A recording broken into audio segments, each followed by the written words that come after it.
মধ্যে তার নামটাকে ছড়িয়ে দেন আল্লাহ। সারা বিশ্বের মধ্যে বাইজিদের নাম পুরো বিশ্বের মধ্যে ইহুদি খ্রিস্টানরাও সম্মানের দৃষ্টিতে নেয়। একটি গিলাস পানির ফলে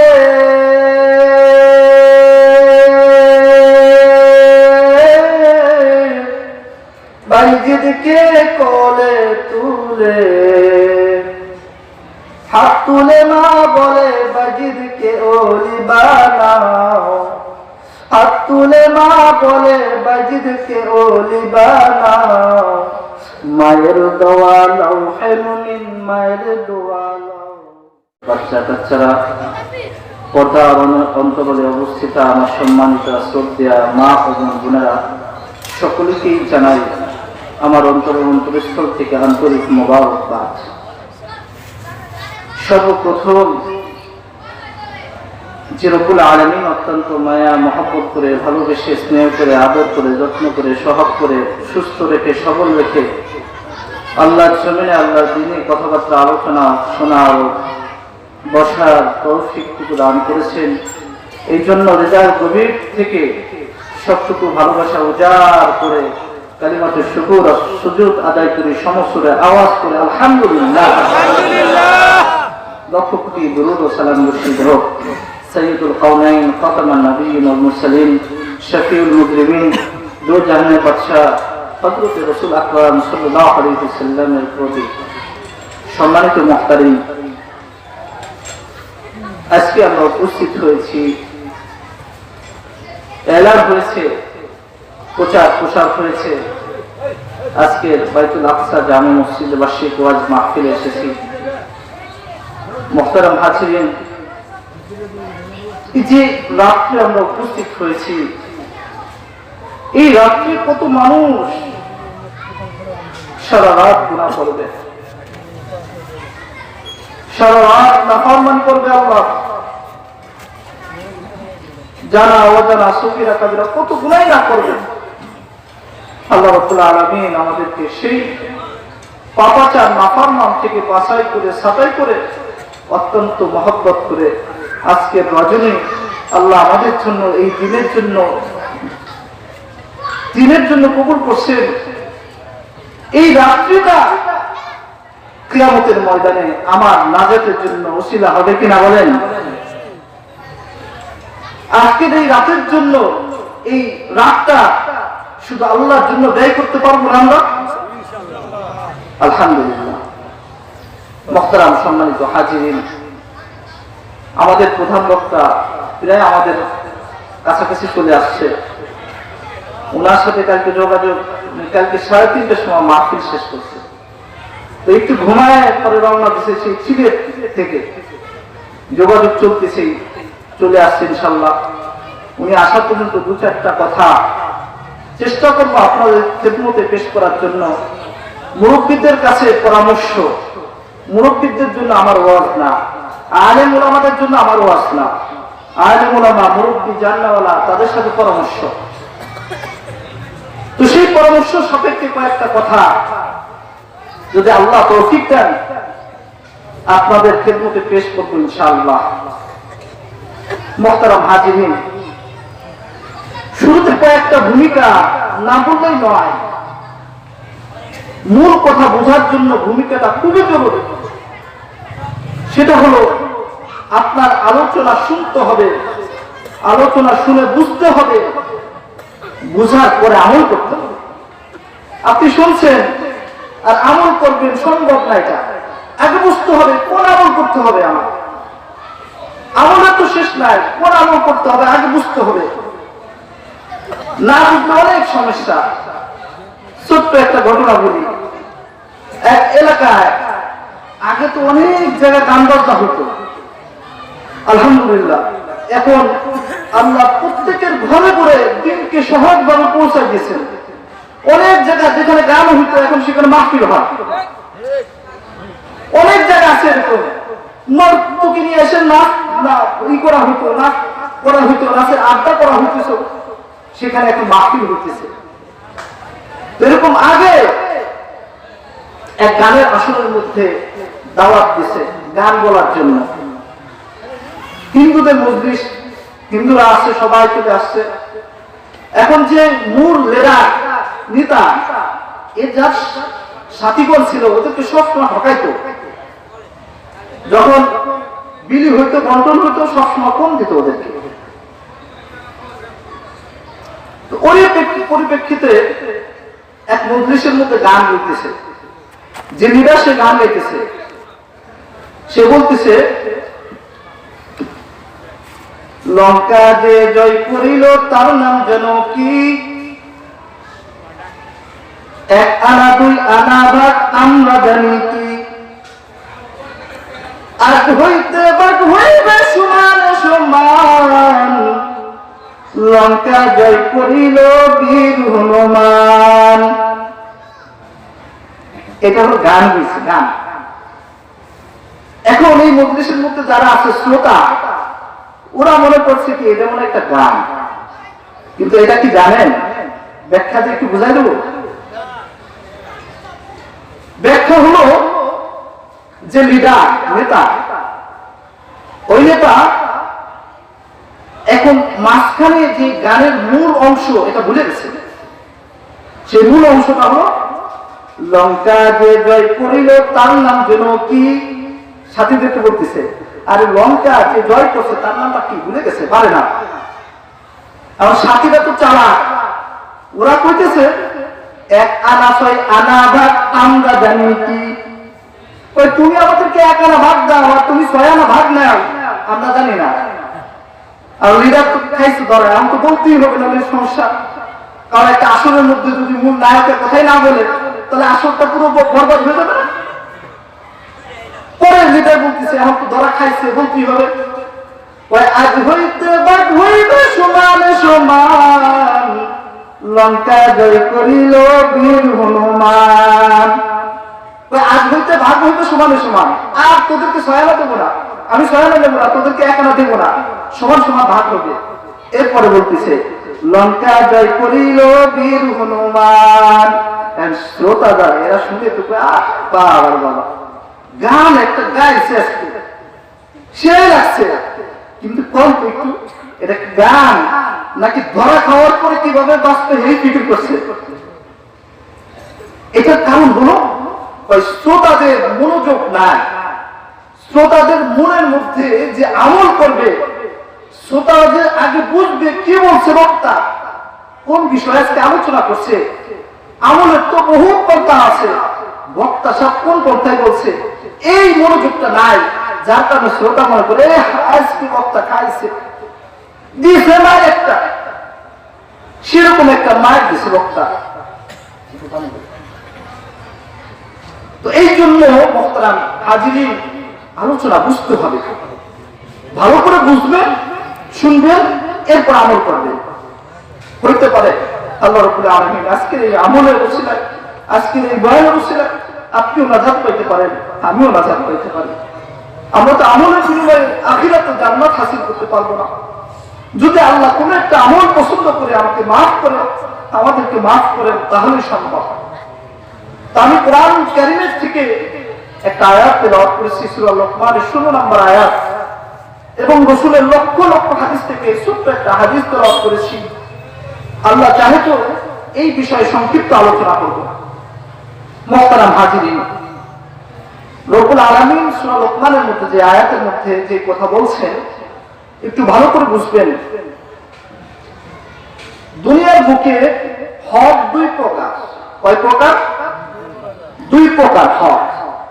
আল্লাহ রাসূল সাহাবাদেরকে বলতেছেন হক দুই প্রকার। এক নাম্বার হক হলো আমি আল্লাহ, আমি আল্লাহর হক। দ্বিতীয় নাম্বার হলো বান্দা হক। আল্লাহ রাসূল সাহাবীদেরকে বলে আল্লাহ হক আল্লাহ মাফ করে দিতে পারে, ওদের ব্যাপারে আল্লাহর কাছে, কিন্তু আল্লাহ বলছেন বান্দা যদি কোনো বান্দা হক মানে, তাহলে তার খানা আমি আল্লাহ করতে পারবো না। তাহলে হক কয় প্রকার? দুই প্রকার। আল্লাহ হক বাদ দিলাম, বান্দা হক। বান্দা হকের বহুত স্তর আছে, আমি ওদিকে যাবো না, একটা স্তর নিয়ে আলোচনা করবো আজকে। সেটা হলো বান্দা হকের মধ্যে সব থেকে শ্রেষ্ঠ সব থেকে গুরুত্বপূর্ণ, সব থেকে জলিল কারো হক হলো পিতামাতার হক সন্তানের প্রতি। আজকে কেন এই বিষয়টা আলোচনা করব? আজকে যে বিষয় কানে আসে, দেখি, সচক্ষে দেখি, আজকে মানুষ পিতামাতার মর্যাদা রাখতে পারে না। পিতামাতার যে কত বড় মূল্যবান, কত বড় একটা দামি বস্তু, এটা মূল্যায়ন আমরা করতে পারি না। যার কারণে আজকের এই আলোচনা আপনারা ইনশাআল্লাহ মনোযোগ সহকারে শুনবেন। হয়তো আল্লাহ এর ওসিলায় আপনাকে আমাকে হেদায়েত দান করতে পারেন। মুহতারাম হাজিরিন, তাহলে যে হকের কথা বলতেছিলাম, বান্দার হক, এর মধ্যে সর্বশ্রেষ্ঠ হক হলো পিতামাতার হক সন্তানের প্রতি। এই জন্য রব্বুল আলামিন পবিত্র কোরআনুল কারীমের মধ্যে বলেন, وَوَصَّيْنَا الْإِنسَانَ بِوَالِدَيْهِ إِحْسَانًا حَمَلَتْهُ أُمُّهُ وَهْنًا عَلَى وَهْنٍ وَفِصَالُهُ فِي عَامَيْنِ أَنِ اشْكُرْ لِي وَلِوَالِدَيْكَ إِلَيَّ النَّصِيرُ।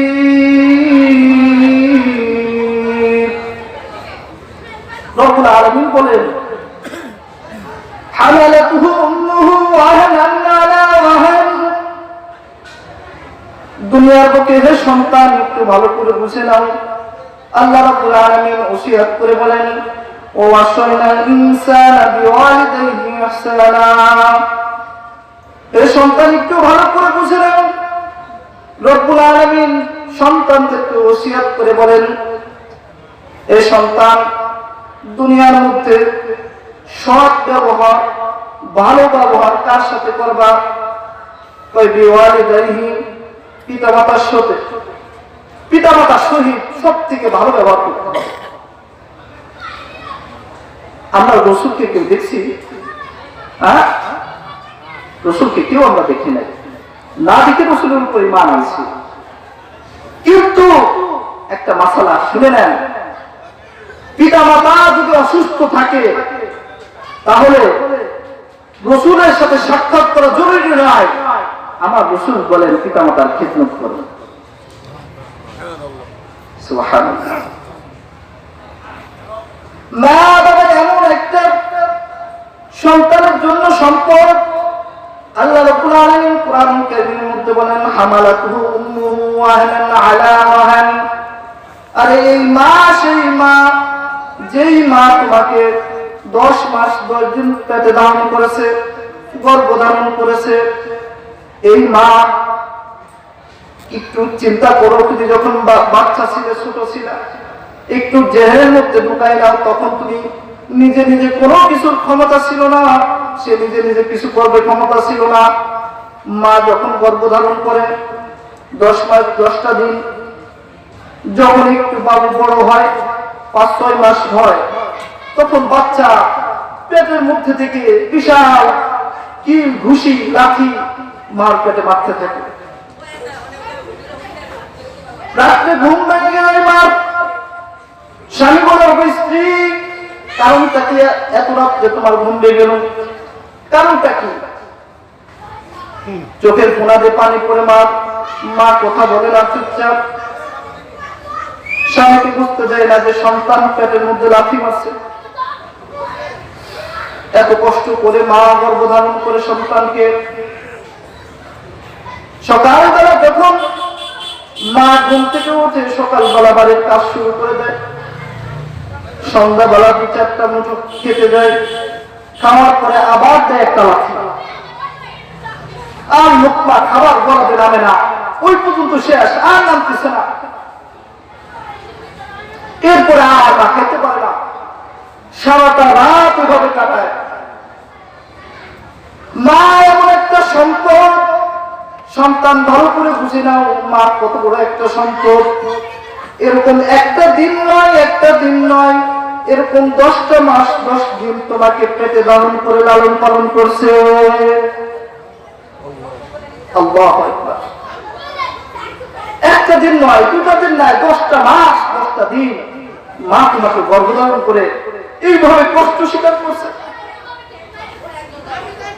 কত রাত এরকম মা ঘুম হয় না, কত রাত এইভাবে মাস নির্ঘুমে কাটাই যায় সন্তানের জন্য। আর সন্তান যখন বড় হয়, অবস্থা বর্তমান পরিপ্রেক্ষিতে একটু খেয়াল করে দেখেন, এই সন্তান যখন ভূমিষ্ঠ হয়, স্ত্রীর স্বামীকে ডাকতে বলে, অত স্বামী আমি অপারেশনে থিয়েটারে যাইতেছি, জানি না আমার এই সন্তান ওষুধ দেওয়ার পরে বাঁচবো কিনা, ডাক্তারও নিশ্চিত বলতে পারবে না। ও গো স্বামী, আমি যদি মারা যাই তাহলে আমার সন্তানটাকে তুমি মানুষ করো, আমার সন্তানটাকে তুমি ফেলাইয়া দিও না। অথচ এই মা বলে না, ও গো স্বামী আমার সন্তানের দরকার নাই, তুমি আমাকে বাঁচাও, সন্তানকে বাঁচানোর দরকার নাই। এই কথা মা বলে না, মা বলে, ও গো স্বামী আমি যদি মারা যাই তাহলে আমার সন্তানটাকে তুমি মানুষ করো, আমার সন্তানকে তুমি ফেলাইয়া দিও না। সন্তান যখন প্রসব হয়, আল্লাহ রাব্বুল আলামিন বলে, ও সন্তান একটু চিন্তা করো, যখন তুমি প্রসব বেদনা থেকে বের হও, তুমি মায়ের গর্ভপাত হয়ে যাও, মায়ের থেকে কত কিলো রক্ত বের হয় তার কোনো হিসাব নাই, মা অজ্ঞান হয়ে যায়। বাচ্চা যখন বের হওয়ার পরে একটা কান্না দেয়, সাথে সাথে মার মধ্যে বুঝতে হয় এই কষ্ট বিফলে যায় নাই। আল্লাহ ভিতরে একটা বুঝতে দেয়, ও মা এখন তোমার আর কোনো টেনশন নাই, তোমার সন্তান শেষ বের হয়ে গেছে, গর্ভপাত করে ফেলছে। সন্তানের মুখের দিকে তাকায় মা একটা দীর্ঘ নিঃশ্বাস ছাড়ে, সন্তানের মুখের দিকে তাকায় হাজার কষ্ট ভুলে যায়। এই যে কষ্ট শুরু হয়েছে একদম বড় হওয়ার আগ পর্যন্ত, এই সন্তানকে রাত্রে নিয়ে ঘুমায়, মা শীতের রাতের মধ্যে নিজের বিছনা পর্যন্ত নিজের ছেড়ে দেয়, খেতাগুলো নষ্ট করে বলছে প্রসাব করতে করতে। বাচ্চারা কি এক দুই প্রসাব করে? এক দুইটা অনেক করে, অনেক। রাত্রিবেলা মা বারবার চেক করে দেখে সন্তান প্রসাব করছে কিনা, বারবার খেতা পাল্টে দেয়। যখন সব শেষ, আর কোন খেতা নাই, সব শেষ হয়ে গেছে, আস্তে করে মার আঁচলটা সন্তানের পাশার তলে ঢুকাই দিয়ে ফিরে দেয়, ওটাও যখন ভিজাই ফেলায়। এরপরে সোনার মণিকে বুকের মধ্যে নিয়ে জড়াই ধরে ঘুমায় থাকে। সারা রাত এভাবে কাটায়। এটাকে একটা দুইটা রাত, ও ফিসালুহু ফি আমাইন, একটা দুইটা রাত নয়, একটা দুইটা রাত নয়, ফিসালুহু ফি আমাইন, এরকম 2টা বছর কাটায়। বারবার 2টা বছর পরীক্ষা করে দেখে সন্তান ঠিক আছে কিনা, রাত্রে কষ্ট করতে দেয় না। অর্ধেক রাতের মধ্যে সন্তান চিৎকার করে কান্না শুরু করে দিয়েছে, মার বুকের মধ্যে দুধ নাই, শেষ। পেরেশান মা কি করে সন্তানের ক্ষুধা মেটাবে, অনেক পেরেশান, অনেক পেরেশান। ঘরের মধ্যে সব কিছু খোঁজে, কিছু পায় না, কত পেরেশান মা। ছুটাছুটি দৌড়দৌড়ি করা শুরু করে দিয়েছে, ঘুম নাই, চোখের মধ্যে এক ফোঁটা ঘুম নাই, সব ঘুম চলে গেছে। পরিশেষে একটু দুধ পাইছে ফ্রিজে, গরম করে সন্তানকে খাওয়ায়। আবার ঘুম পাড়াইতে পাড়াইতে তাহাজ্জুদ কেটে গেছে। ফজরের রক্ত সময় একটু চোখটা লাগে আসছে, নামাজের সময় আবার মা উঠে গেছে, নামাজ পড়তে হবে। এরকম এরকম তোমাকে বড় করছে। একটু চিন্তা করো, কোন মা নাই যে তার সন্তানকে ফেলাই গেছে। আমেরিকার এক বিজ্ঞানী ডাক্তার বলেন, সন্তানের জন্য মার যে কত বড় একটা অবদান। ওই পৃথিবীর মধ্যে সন্তান যখন জন্মগ্রহণ করে, সন্তানের মধ্যে রোগ প্রতিরোধ ক্ষমতা থাকে না, এক ছোট নাই। এই রোগ প্রতিরোধ ক্ষমতা আমি মায়ের দিকে আল্লাহ দিয়ে দিছি, বলেন সুবহানাল্লাহ। সন্তান যখন দুধ পান করে, তার সকল ভিতরে যত রোগ থাকে, ওই দুধ পান করার পরে ওই দুধে সব প্রতিরোধ করে ফেলে। আল্লাহু আকবার, আল্লাহু আকবার। এরকম কাটে একটা দিনও মা ঘুমায় না ঠিক মতো, প্রতিটা রাত মার এভাবে কাটে, বাবারও কাটে। একসাথে অনেক বাবা আছেন এখানে জানেন, একসাথে এরকম বহু দিন কাটছে, মা বাবা একসাথে জেগে রয়েছে। বলতে কই তুমি একা ঘুমাবা? আরে একা ঘুমাবা কে? দেখো তোমার সন্তান কাঁদতেছে, তুমি একটু নেও, একটু বলো, আমি আর পারতেছি না। সন্তান একটু কাঁদতে দেয় না, পিতা মাতা একটুও দেয় না। আমার নিজের কানে শোনা এক মহিলা বলতেছে, সন্তান হওয়ার পরে এক ফোঁটা মাটিতে ফেলবো না।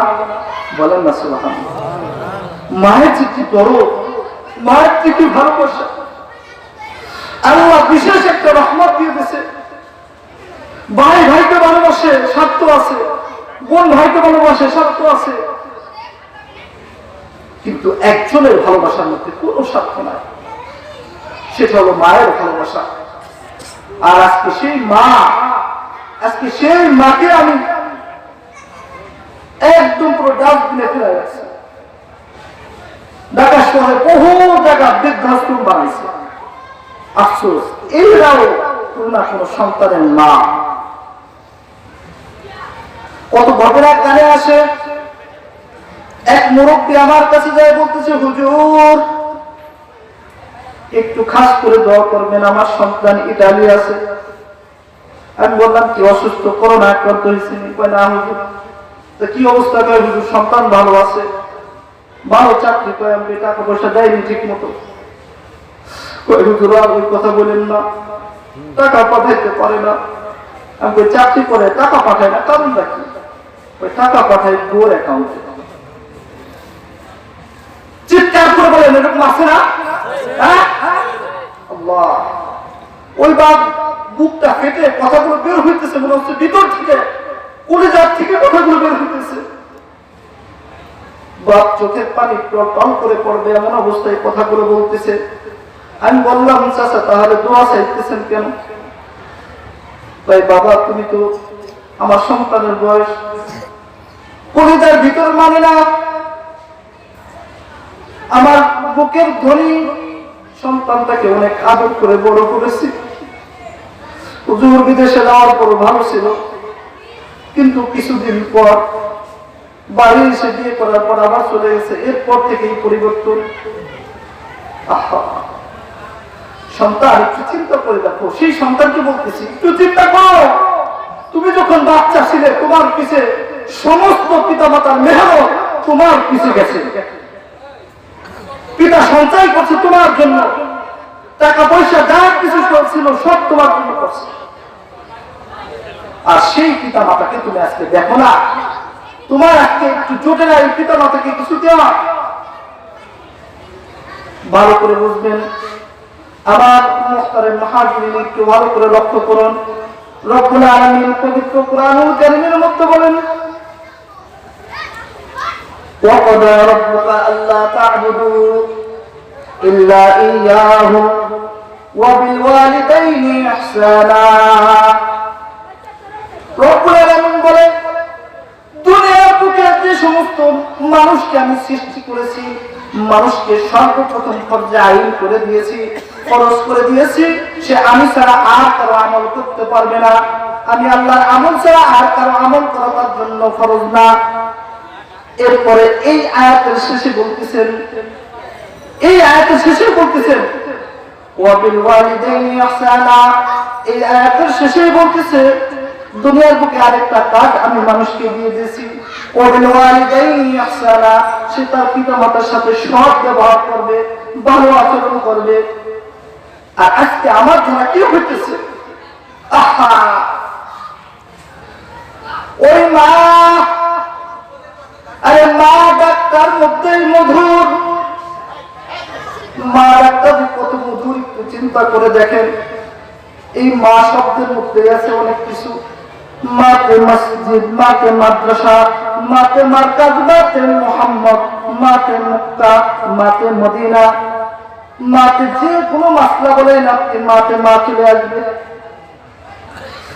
বড় বড় মুফতিও শুরুতে মা আছে, এত সুন্দর না এই মা ডাক্তার। অনেক সন্তান আছে মাকে মা বলেও ডাকে না। তোর জন্য ধিক্কার, তোর জন্য আফসোস, তুই জন্মধাতী মা, সে মাকে তুই মা ডাকতে পারিস না।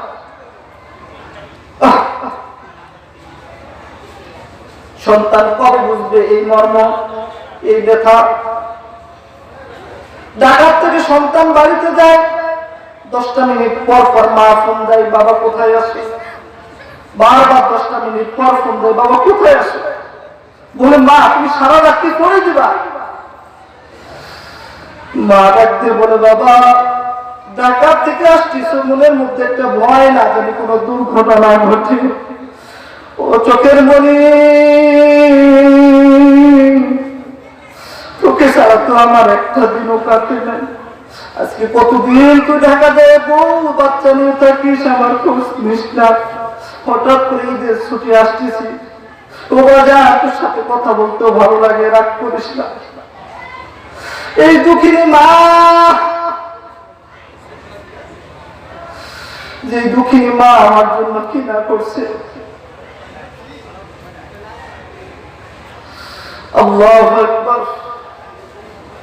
এমন কষ্ট নাই আমার মা আমার জন্য করে না। আমি খাইতে পারি না, আমার জন্য খাবার রেখে দিয়েছে। মা নিজে খাই নাই, ওই সুন্দর খাবারটা সন্তানের জন্য রেখে দিয়েছে। অনেক সন্তানকে দেখি, অনেক বাবাকে দেখি, বাবা কোনো কিছু হলে মিষ্টিটা আস্তে করে এই টিস্যু পেপারের মধ্যে বা কাগজের মধ্যে লুকায় নিয়ে যায়। কি ব্যাপার, কার জন্য না, ছোট ছেলের জন্য। কার জন্য? আরে সন্তান একটু ভালো করে বল, বাবা তোকে 20টা বছর 25টা বছর বড় করছে, টাকা পয়সা খরচ করছে। আজকে তুমি চাকরি বাকরি করার পরে এই বাবাকে 2 টাকা দেওয়ার ক্ষমতা তোমার থাকে না, তোমার জন্য ধিক্কার। আল্লাহ রাসূল বলেন হাদিস শরীফের মধ্যে, রিদার রাব্বি ফি রিদাল ওয়ালিদাইন, আমি আল্লাহর সন্তুষ্টি অর্জন যদি করতে চাও তাহলে তোমার পিতামাতাকে ধরো, পিতামাতাকে আঁকড়ে ধরো। আমি আল্লাহর সন্তুষ্টি যদি অর্জন করতে চাও, দুনিয়ার বুকে তোমার পিতামাতাকে সন্তুষ্ট অর্জন করো। আর যদি আমি আল্লাহর সাথে রাগান্বিত হইতে চাও, আমি আল্লাহর সাথে শত্রুতা করতে চাও, ও সাকাতুর রব্বি ফি সাকাতুল ওয়ালিদাইন, আর আমি প্রভুর শত্রুতা আমার পিতামাতার শত্রুতার মধ্যে। আল্লাহু আকবার। মা বাবার খেদমত এত বড় গুরুত্বপূর্ণ একটা কাজ। এ সন্তান রব্বুল আলামিন বলেন, ওয়াকাদা রাব্বুকা আল্লা তা'বুদু ইল্লা ইয়াহু ওয়া বিল ওয়ালিদাইনি ইহসানা। এরপরের আয়াতে এর মধ্যে বলেন, ওয়ালা তাকুল্লাহুমা উফিন, সন্তান তোমার উপর আরেকটা জিনিস ফরজ আছে। সেই ফরজ জিনিসটা হলো ওয়ালা তাকুল্লাহুমা উফিন, হে সন্তান তুমি তোমার পিতামাতার সাথে ধমক দিয়ে কথা বলো না, উফ শব্দটা উচ্চারণ করবে না। আল্লাহু আকবার। আর আজকে আমি কি আচরণ করি, বাবা হুন্ডা দাও, যদি হুন্ডাটা না দাও তাহলে বাড়ি থাকি, বলে কি বলে না? আহা ওই সন্তান, আল্লাহ কি বলছে দেখো, ওয়ালা তাকুল্লাহুমা উফিন, সন্তান তোমার উপর ফরজ, তোমার উপর ফরজ আইন, ওয়ালা তাকুল্লাহুমা উফিন, তুমি তোমার পিতামাতার সাথে উফ শব্দটা উচ্চারণ করিও না। যদি উচ্চারণ করো তাহলে তোমার জন্য এটা হারাম, ডাইরেক্ট হারাম। পিতামাতার খেদমত কত মূল্যবান জিনিস, কত মূল্যবান জিনিস। আল্লাহ রাসূল সাল্লাল্লাহু আলাইহি ওয়াসাল্লাম ওমরকে বলে, ওমর বলে লাব্বাইক ইয়া রাসূলুল্লাহ। ওমরকে বলতেছে, ওমর গায়ের জুব্বাটা খুলে দিয়ে বলতেছে, ওমর এই জুব্বাটা নাও। ওমর রাদিয়াল্লাহু তাআলা আনহু বলে, ইয়া রাসূলুল্লাহ জুব্বাতে কি হবে? তাই জুব্বাটা আমার এক পাগল আছে, ওয়াইস পানি নাম, কি নাম? ওয়াইস পানি এক পাগল রয়েছে ইয়ামান শহরের মধ্যে বসবাস করে। ওই পাগল আমাকে বারবার চিঠি দিচ্ছে, বারবার চিঠি লিখে বলে, আল্লাহর রাসূল আমার মা অসুস্থ, আমার মার খেদমত আমি করা লাগে। আল্লাহ রাসূল, আমি আপনাকে না দেখে আপনার প্রতি ঈমান আনছি। আল্লাহ রাসূল, আপনাকে দেখা সাক্ষাৎ করতে খুবই মন চায়, কিন্তু আমার মায়ের খেদমত আমার উপর আবশ্যক। আমার জিম্মায় আমার মায়ের খেদমত রয়েছে। ওয়াইসুল কারনী চিঠি লেখার পর আল্লাহ রাসূল জবাব দেন, আমার পাগল আসে, আমার কাছে তোমার আশা লাগবে না, তোমার মায়ের খেদমত তুমি করো, আমার সাথে তোমার সাক্ষাৎ করার কোনো দরকার নাই, তুমি তোমার মায়ের খেদমত করো। অমরকে বলে, অমর, এই পাগলটা আমার সাথে সাক্ষাৎ করতে পারবে না। মৃত্যুর কয়েকদিন পূর্বে অমরকে দায়িত্ব দিয়ে বলে, এই চাদরটা তুমি তাকে দিয়ে দিও, আর অমর তোমার জন্য তোমার নিজের জন্য ওয়াইসুল কারনীর কাছে দোয়া চেয়ে নিও। আল্লাহু আকবার। ওয়াইসুল কারনী কে? একটা সাহাবী, যে নাকি রাসূলের সাথে ঈমান আনছে, রাসূলের উপর কোনো আমল করে নাই, এক ফোঁটা আমল করে নাই, রাসূলের হাতে বায়াত হয়েছে, বায়াত হওয়ার পরে সে মারা গেছে, আমল করার কোনো সুযোগ পায় নাই। এই একজন সাহাবী আর লক্ষ লক্ষ আউলিয়া, হাজারো আব্দুল কাদের জিলানী, পৃথিবীর শুরুলগ্ন থেকে কিয়ামত পর্যন্ত যত আউলিয়া একরাম আসবে, সমস্ত আউলিয়া একরামকে যদি এক পাল্লায় রাখা হয়, আর আল্লাহ রাসূলের হাতে বায়াত হয়েছে, আমল করতে পারে নাই, সাথে সাথে মারা গেছে, ওই সাহাবীর পাল্লা যদি ওজন করা হয়, তাহলে ওই হাজার হাজার আউলিয়ার পাল্লাটা হালকা হয়ে যাবে এক সাহাবীর ওই রাসূলের সাথে সাক্ষাৎ করার আমল। একটু আওয়াজ করে বলেন না সুবহানাল্লাহ। আল্লাহু আকবার। একটু চিন্তা করে দেখেন, লক্ষ লক্ষ আউলিয়া একরামকে যদি এক পাল্লায় রাখা হয়, আর একজন সাহাবী যে নাকি রাসূলের হাতে বায়াত হয়েছে, ঈমান আনছে, এরকম একজন সাহাবীকে যদি এক পাল্লায় রাখা হয়, তাহলে ওই সাহাবীর পাল্লাই বেশি ভারী হবে। আর ওমর কি বলছে? ওমর বলতেছে ওয়াইসুল কারনী সে সাহাবী না, আল্লাহর ওলি, তার মায়ের খেদমত করার কারণে রাসূলের সাথে সাক্ষাৎ করতে পারে নাই। রাসূল নিষেধ করছে, আমার সাথে সাক্ষাৎ করা লাগবে না, তুমি তোমার মায়ের খেদমত করো। সেই ওয়াইসুল কারনী সাহাবীও না, এই ওমরকে বলতেছে। ওমর কিরকম সাহাবী একটু চিন্তা করেন। খলিফাতুল মুসলিমিন হযরত ওমর, আল্লাহ রাব্বুল আলামিন স্বয়ং কুরআনুল কারীমের 22 জায়গা ওমরের মত আয়াত নাযিল করেছেন। সেই ওমরকে বলতেছে ওয়াইসুল কারনীর কাছে দোয়া চেয়ে না। আহা, তার বদলতে ওয়াইসুল কারনীর মায়ের খেদমতের বদলে ওমর শুধু এতটুকু নয়, আল্লাহ রাসূল বলেন, লাউ কানা বাদি নাবিয়ান লাকানা ওমর, যদি আমার পরে কোন নবী হয় সে হবে ওমর।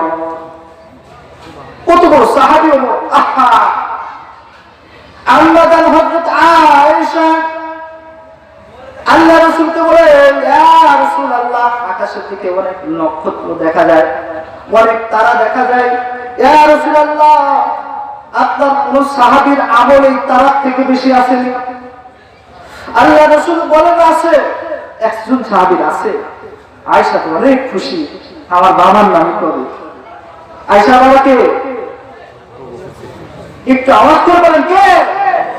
আবু বকর সিদ্দিক রাদিয়াল্লাহু তাআলা আনহু, খলিফাতুল মুসলিমিন প্রথম যিনি, আবু বকর সিদ্দিক রাদিয়াল্লাহু তাআলা আনহু। আয়েশা খুশি, আমার বাবার নামই করে। আল্লাহ রাসূল ডাক দিয়ে, আয়েশা, এই সমস্ত তারার থেকে আমার এক সাহাবীর আমল বেশি আছে। বলেন না সুবহানাল্লাহ। আয়েশা মনে মনে খুব খুশি হয়ে গেছে, মনে হয় আমার বাবার নাম বলবে। আল্লাহ রাসূল ডাক দিয়ে বলে, আয়েশা, সেই সাহাবীর নাম শুনতে চাওনি? আয়েশা মুস্কি হাসি দিয়ে বলে, অবশ্যই ইয়া রাসূলুল্লাহ, আপনি ওই সাহাবীর নামটা একটু বলেন। আল্লাহ রাসূল বলেন, এই যে তারা দেখতেছো, এই তারার থেকেও বেশি আমল আছে আমার ওমরের। এই সে ওমর, সে ওমরকে রাসূল বলতেছে, ওয়াইসুল কারনী আসলে তুমি তার কাছে দোয়া চাই নিও। ওয়াইসুল কারনী কত বড় দাম!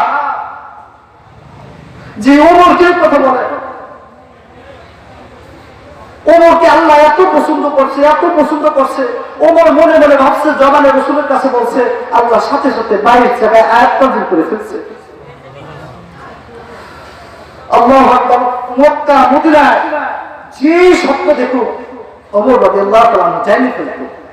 একবার মসজিদে নববীর মধ্যে আলী রাদিয়াল্লাহু তাআলা স্বপ্ন দেখতেছেন, আল্লাহ রাসূল সাল্লাল্লাহু আলাইহি ওয়াসাল্লাম আলীর দরবারে, রাসূলের দরবারে এক মহিলা আসছে, ইয়া রাসূলুল্লাহ আমার খেজুর গাছের পহেলা খেজুর, ইয়া রাসূলুল্লাহ আপনি খান, আপনার সাহাবীদেরকেও খান।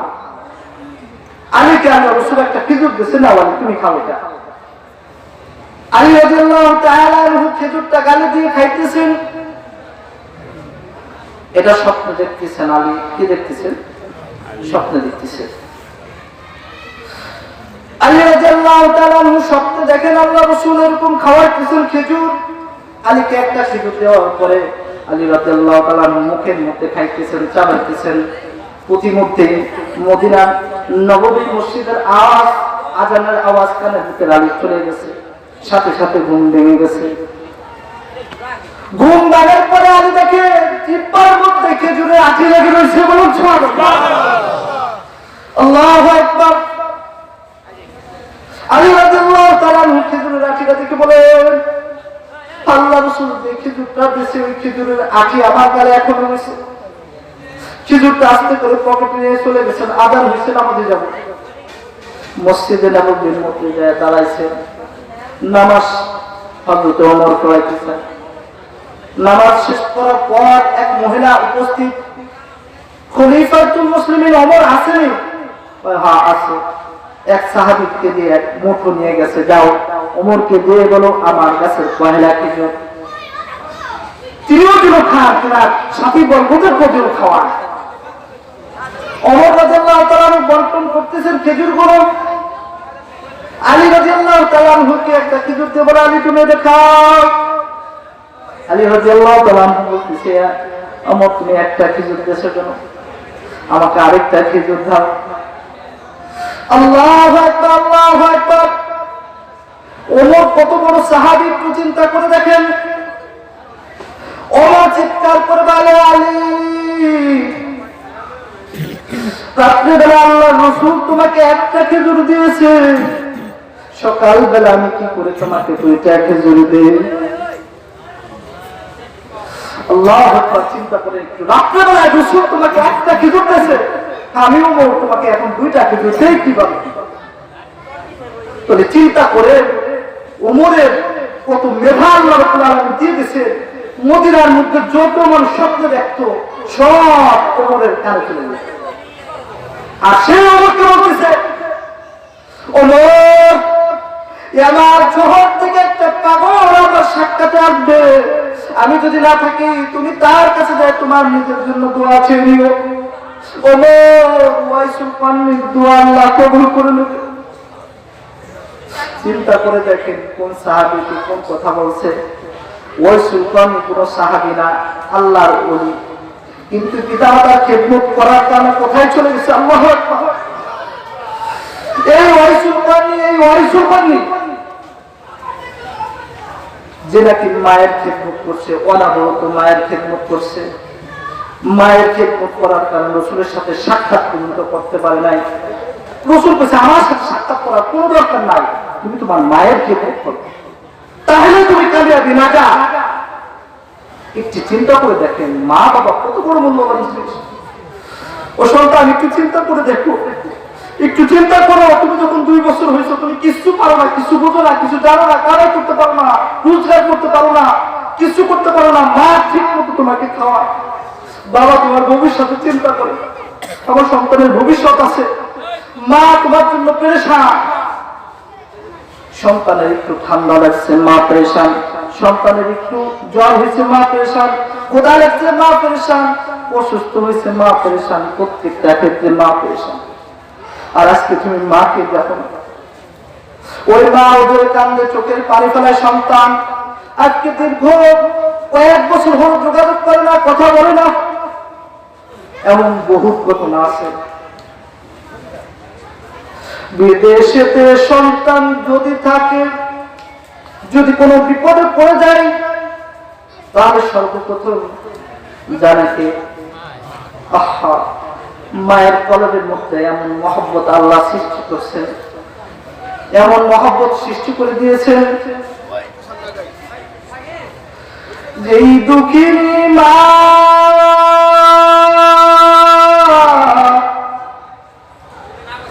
আইরে আমায় লালন করেছে,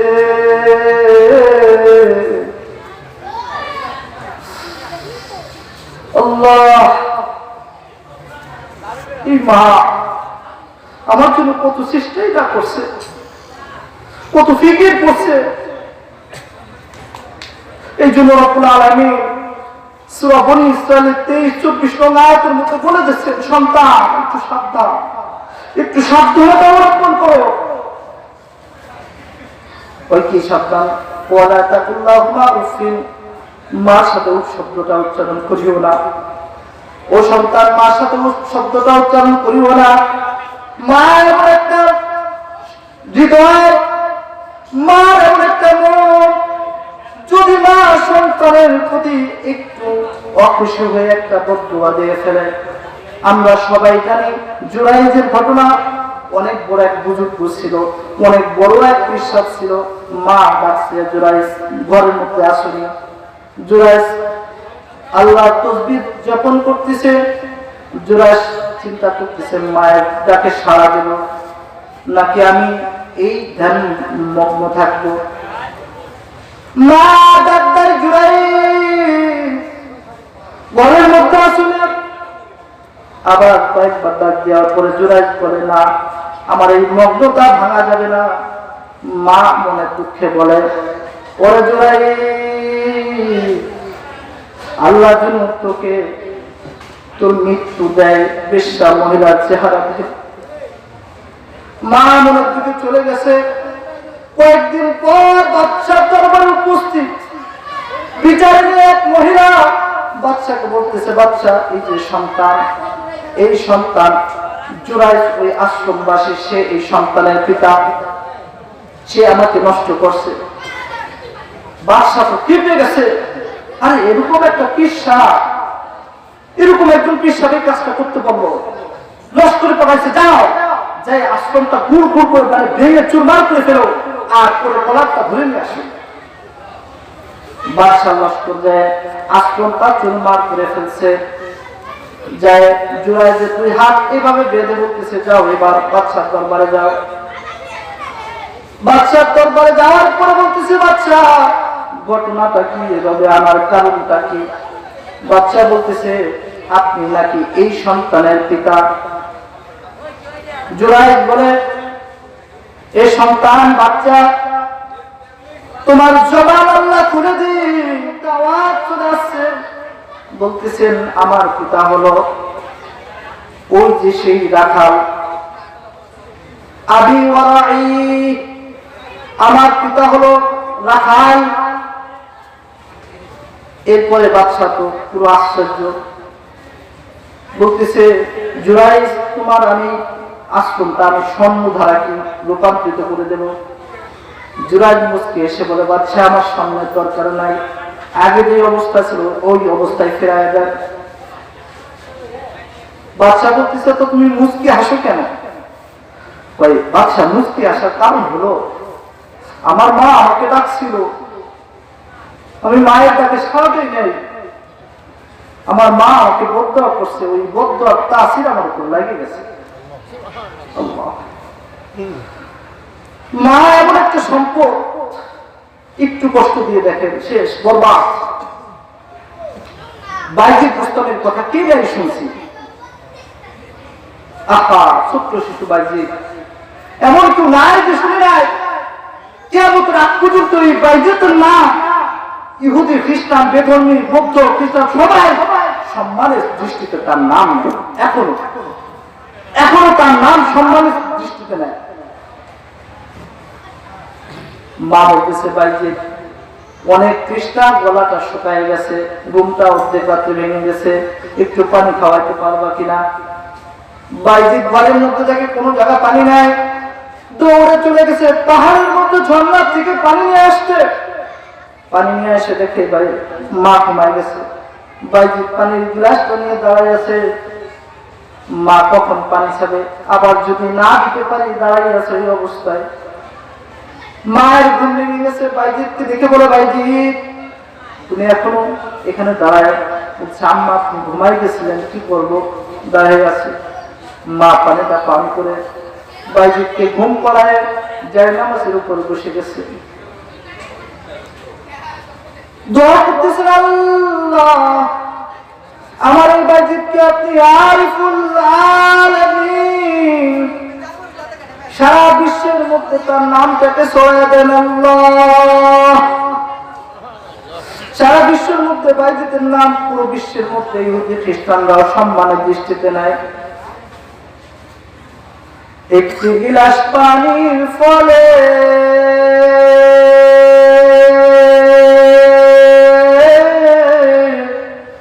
বাইজিদকে কোলে তুলে হাত তুলে মা বলে বাইজিদকে ওলি বানাও, হাত তুলে মা বলে বাইজিদকে ওলি বানাও। মায়ের দোয়া লাও হে মুমিন, মায়ের দোয়া লাও, মায়ের দোয়া লাও হে মুমিন, মায়ের দোয়া লাও। বিপদে পড়বে না তুমি যখন যেথায় যাও, বিপদে পড়বে না তুমি যখন যেথায় যাও। মায়ের দোয়া লাও হে মুমিন, মায়ের দোয়া লাও, মায়ের দোয়া লাও হে মুমিন, মায়ের দোয়া লাও। নিজে নিজে মনে করো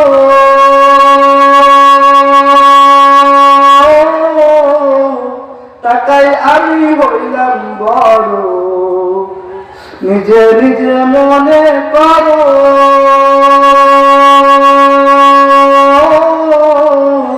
টাকায় আমি হইলাম বড়। যেই কারণে মৃত্যু মুখে বেঈমান হয়ে যাও, যেই কারণে মৃত্যু মুখে বেঈমান হয়ে যাও। মায়ের দোয়া লাও হে মুমিন, মায়ের দোয়া লাও, মায়ের দোয়া লাও হে মুমিন, মায়ের দোয়া লাও। ঠিক কিনা?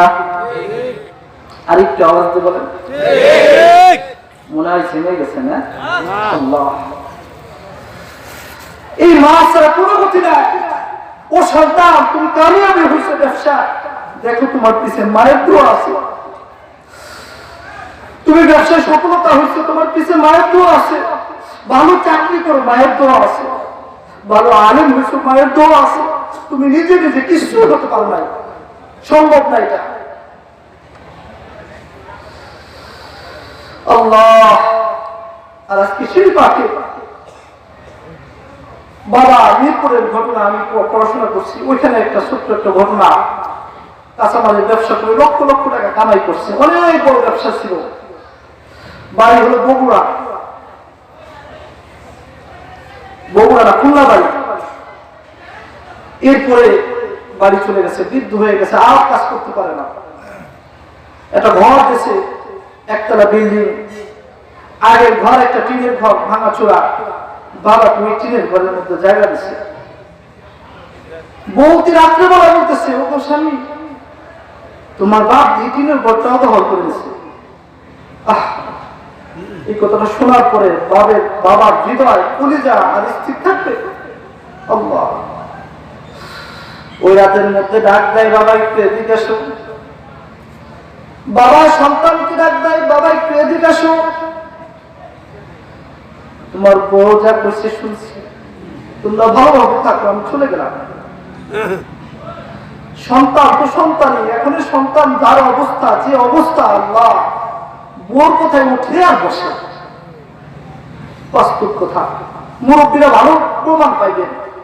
জীবন ভরে সন্তানকে বড় করছেন, মানুষ করছেন, টাকা পয়সা খরচ করছেন, খরচ করছেন, আর সেই সন্তান এখন বউর কোথায় উঠে আর বসে, উঠে আর বসে। সন্তান মনের মধ্যে চিন্তা করতেছে, বউ হতে কিছু বলা যাবে না, বললেই তো রাত্রেবেলা মুগুর দেবে। ঠিক আছে, কি করা বাবা, যাও। সময় টিভি দেখেন সার্চ দিয়ে, কথা বাস্তব ঘটনা বলছে, সময় টিভিতে নিয়ে আসছে নিউজের মধ্যে বাবা ভ্যান ভাড়া করছে, কয় মরার আগ পর্যন্ত এই ভ্যান গাড়িতে চলে মরবে, জায়গা হয়নি বাবা। বহুত অহরহ ঘটনা আমাদের দোহারের মধ্যে, অনেক মুরব্বী নাম বলবো না, অনেক কান্না করে হুজুর সন্তান বিদেশ চলে গেছে, খোঁজ নেয় না, টাকা পাঠায় বোর অ্যাকাউন্টে শেষ, বই নেই। এই কয়দিন আগে ঘটনা একটা, কয়দিন আগে বিদেশি সন্তান মারা গেছে, বোর্ডে উত্তরা বাড়ি করে দিছে, বোন নামে ফোন দিছে, আপনার স্বামী তো মারা গেছে স্টক করে, কিছু টাকা পাঠান, দেশে পাঠাই দিন। আল্লাহ বউ বলে, ভাই আমার স্বামী যেহেতু মারা গেছে, তোমাদের কাছে একটা অনুরোধ, উনি তো তোমার হায়াত শেষ, উনি মারা গেছে, আপনারা ওখানে যদি পারেন কাফন দাফন করে দেন। এই বউয়ের জন্য পুরো জীবনটা বিদেশে কাটাইছে, বউকে খুশি করার জন্য কি কি জানে না কি করছে। এখনকার পোলাপানের অবস্থা এটা। ওদিক থেকে চিন্তা করে একটু বাড়ি ফোন দিয়ে দেখি ভাই ব্রাদার যারা আছে, আত্মীয় স্বজন বাবা মা যারা আছে, তারা কি বলে। ফোন দেয় ভাইয়ের কাছে, ভাই গত সপ্তাহে আপনার ভাই মারা গেছে, এই কদিন ফ্রিজে রাখছে, আর রাখা যাচ্ছে না, আপনারা কিছু টাকা পয়সা পাঠান, দেশে পাঠায় দেন। ও পাশ থেকে ভাই বলে, এই ছোট বাজারে আমরা টাকা পয়সা ম্যানেজ করে, জায়গা জমি বিক্রি করে, ঘর বাড়ি বিক্রি করে টাকা দিয়ে বিদেশে পাঠাইছিলাম, ওই দিনগুলো এখন পরিশোধ করা লাগতেছে, একটা টাকাও নাই। ভাই আপনাদের পায়ে হাত ধরে বলি, ভাই আমার ভাইটাকে আপনারা যেভাবে পারেন পাঠাইয়া দেন। আল্লাহ, মার অন্তরের মধ্যে পুড়ে যাইতেছে, কি জন্য হয়েছে জানে না, কি ঘটনা ঘটছে। সন্তান দিয়ে বলে যে মার সাথে একটু কথা কন। মা বুকটা ছটফট করে না জানে কি একটা ঘটনা শোনাবে, বলে বলতেছে আপনার সন্তান গত সপ্তাহে মারা গেছে, একটু টাকা পয়সা পাঠায় দেন। সন্তানকে পাঠায় দেয়।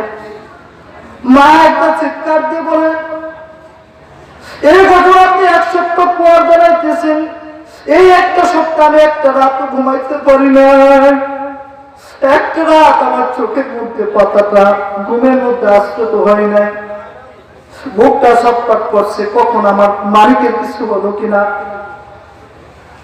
তোমরা একটু অপেক্ষা করো, আমার সোনা দানা বালা গহনা যা আছে বিক্রি করে আমি একটু পাঠাচ্ছি। এত কিছু করার পরে মা কিছু টাকা পাঠায় দিল। গ্রহণ করলো কে? আহা, এই মা বাবাই গ্রহণ করছে। আর আজকে আমি কোটিপতি হয়ে মা বাবাকে ভুলে গেছি। কোটিপতি হয়ে মা বাপকে দেখার সময় পাই না। কোটিপতি হওয়ার পরে আজকে আমার অনেক প্র্যাকটিস বেড়ে গেছে, আমি ওই মা বাবার খোঁজ খবর নিতে পারি না।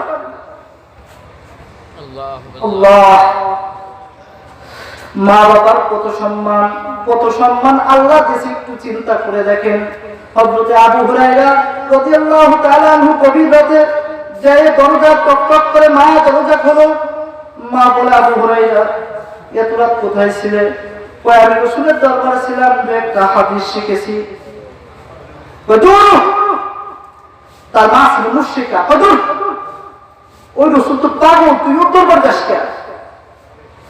আবু হুরায়রা একজন নরম দরম মানুষ, একদম একটু নরম ভদ্র সভ্য মানুষ। বলতেছে, মা আমার রাসূলকে নিয়ে এমন কথা বলিও না। মা বলতেছে, দেখ তুই আজকে হয়তো রাসূলের দরবার ছাড়বি না, আমার ঘর ছাড়বি। আবু হুরায়রা রাদিয়াল্লাহু তাআলা আনহু মাকে বলে, মা আমি তোমার ঘর ছাড়তে পারি, আমি তোমার যত কিছু আছে আত্মীয়তার সম্পর্ক যা কিছু আছে সব ছিন্ন করতে পারি, দুনিয়ার জমিন পর্যন্ত আমি ছিন্ন করতে পারি, কিন্তু আমার রাসূলের সাথে সম্পর্ক ছিন্ন করতে পারবো না। রাসূলকে কত ভালোবাসতেন।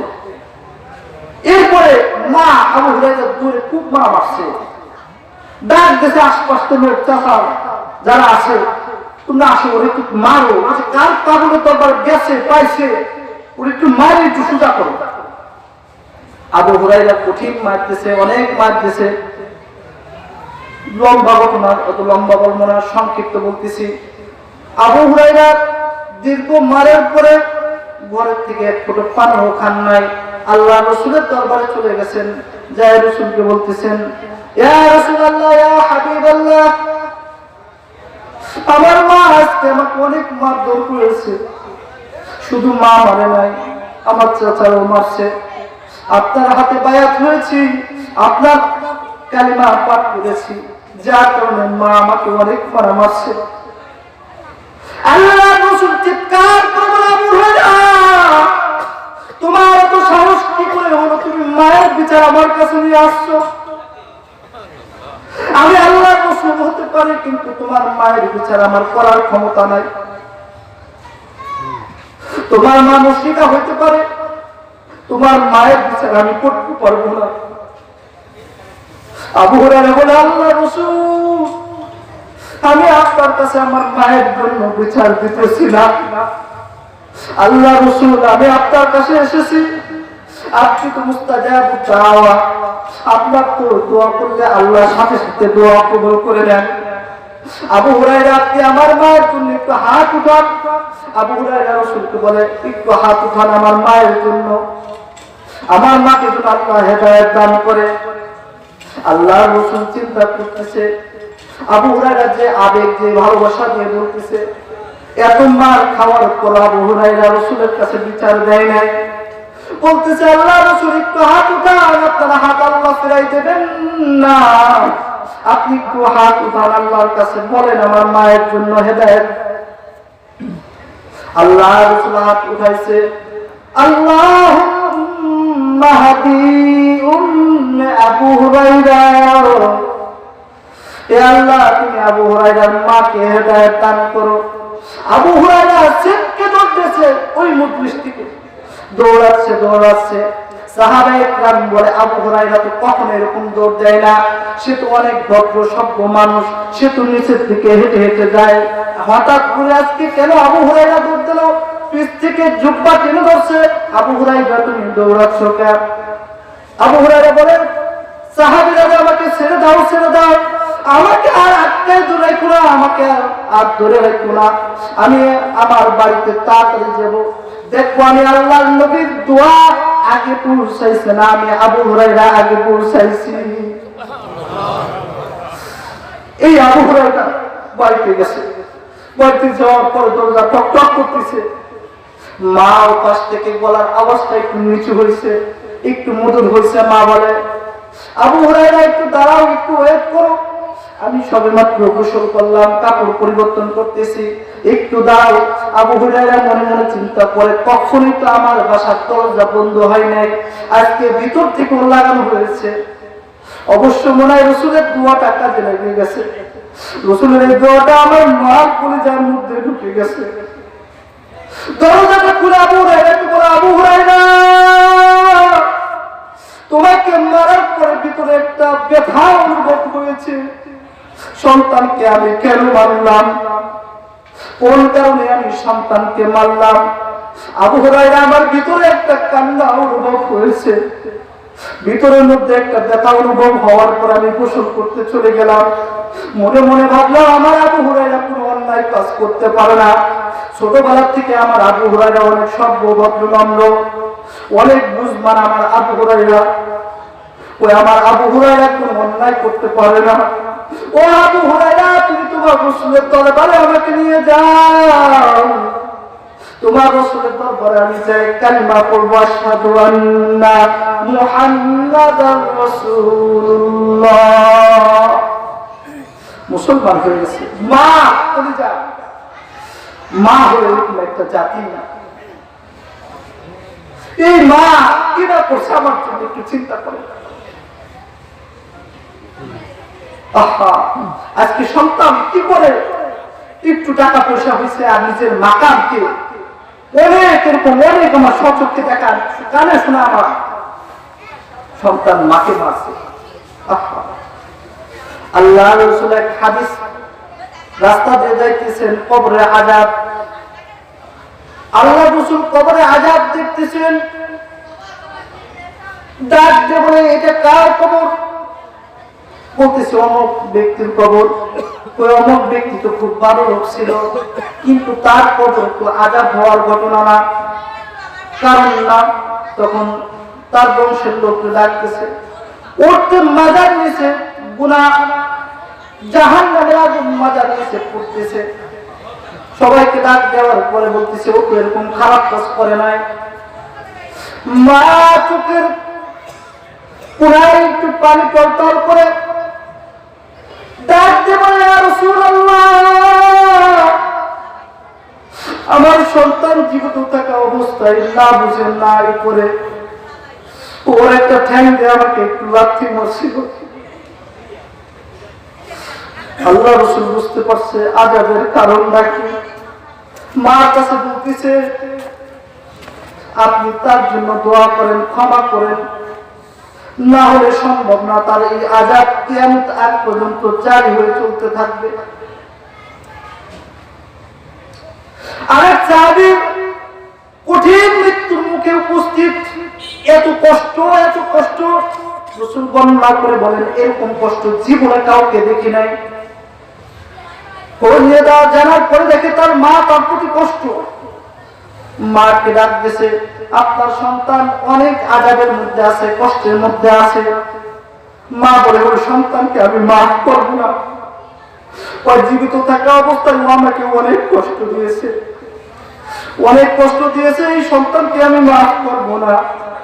আল্লাহ রাসূল সাহাবীদেরকে ডাক বলে, সাহাবারা লাকড়ি জোগাও, আগুন নিয়ে আসো, এই সাহাবীকে এখনই আগুনে পুড়াই মারবো।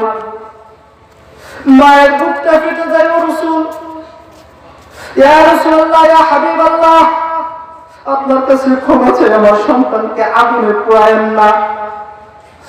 আপনি যদি তাকে মাফ না করেন তাহলে মৃত্যুর পরে সে এই আগুনের চেয়ে আরো 70 গুণ বেশি আগুনে পড়বে।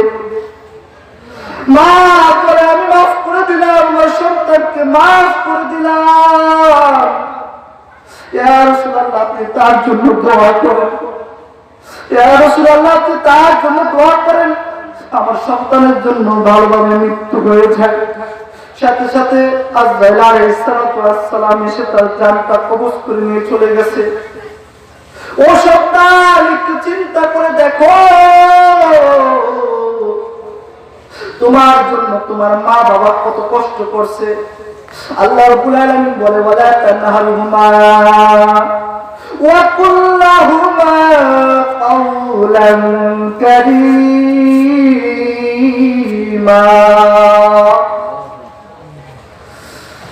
আল্লাহ রাব্বুল আলামিন ডাক দিয়ে বলে, সন্তান ভালো করে বুঝে নাও, ভালো করে শুনে নাও, ওয়ালা তানহারহুমা, এ সন্তান তুমি মাকে ধমক দিও না।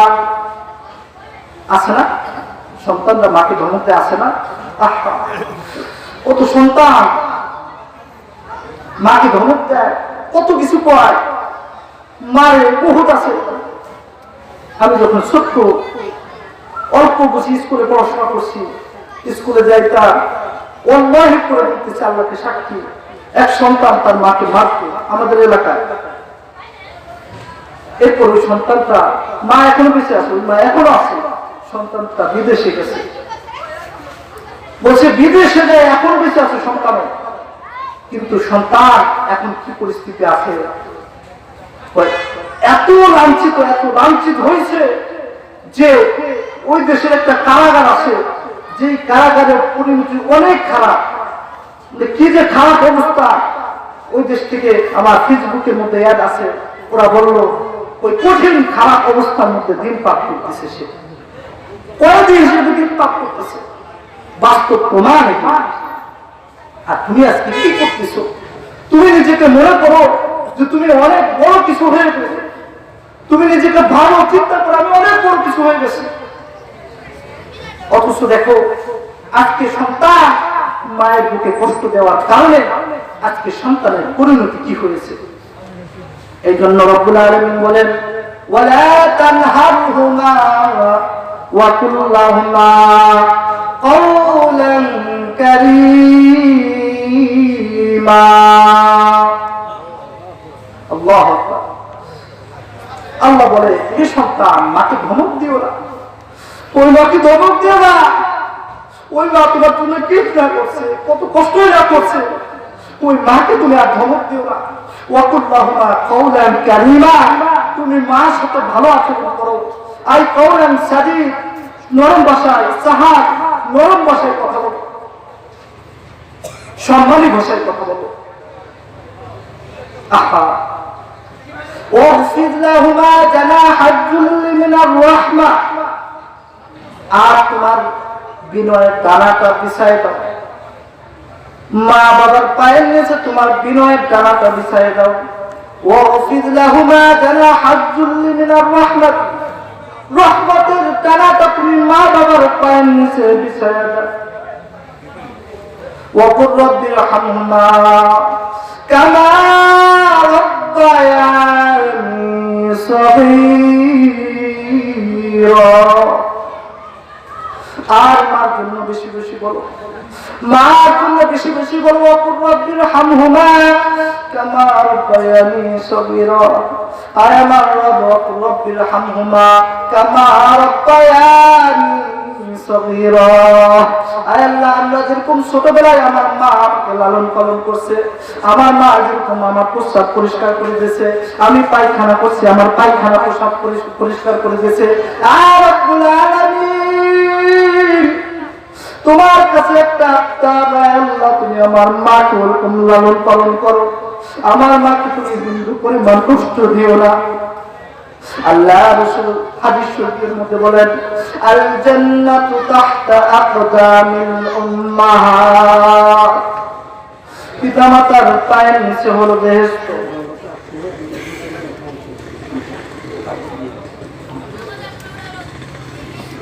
নারায়ে তাকবীর, আল্লাহু আকবার। আওয়াজ শুনে আর কি, নারায়ে তাকবীর, আল্লাহু আকবার। ইলেকশন আসেনি সামনে, আছে হ্যাঁ আছে। ওই ইলেকশনে 4-5 জন যে তাকবীর দেয়, আপনারা 100 জনের তাকবীর দিতে পারেন? এনে বিবাহিত আছেন কারা? একটু হাত তুলুন। বিবাহিত বিবাহিত আসলে তো অনেক বিবাহিত। আচ্ছা, না না, অবিবাহিত আছেন কারা? হাত তুলুন একটু। চল এ আছে আছে, বাঙালি আছে। আচ্ছা, শুধু বিবাহিত একটু তাকবীর দেবেন, দেখা যাবে ইনশাআল্লাহ কার জোর বেশি, বিবাহিত নাকি অবিবাহিত। নারায়ে তাকবীর, আল্লাহু আকবার। এবার একটু অবিবাহিত একটু তাকবীর দাও, দেখি কার যেতে।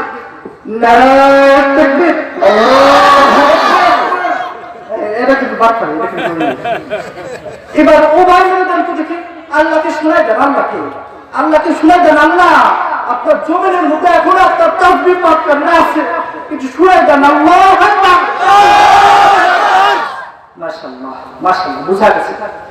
তো ভাইরা, আমাদের প্রধান বক্তা চলে আসছে, আমাদের প্রধান আকর্ষণ আজকের এই মাহফিলের, মুফতি মাহফিলের আজকে প্রধান আকর্ষণ আন্তর্জাতিক খ্যাতি সম্পন্ন মুফাসসির কোরআন হযরত মাওলানা মুফতি আলী আকবর সিদ্দিকী সাহেব।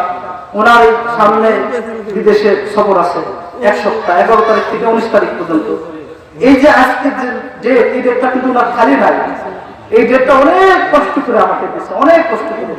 আর আল্লাহ ওনাকে অনেক উঁচু মাকাম করছেন। তো আমরা ওনার বয়ানের শেষ পর্যন্ত থাকবো তো ইনশাআল্লাহ। আল্লাহ তাআলা আমাদের সবাইকে তৌফিক দেন, বলেন আমিন। তো ভাইরা, যে কথা বলতেছিলাম, মা বাবা খিদমত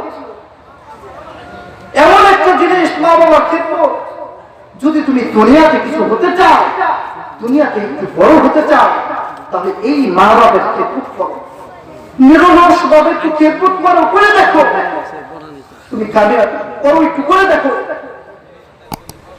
কখনো সম্ভব না তুমি বড় হবা অথচ তুমি মা বাবার খিদমত করবা না, কিয়ামতের আগ পর্যন্ত হবে না ইনশাআল্লাহ।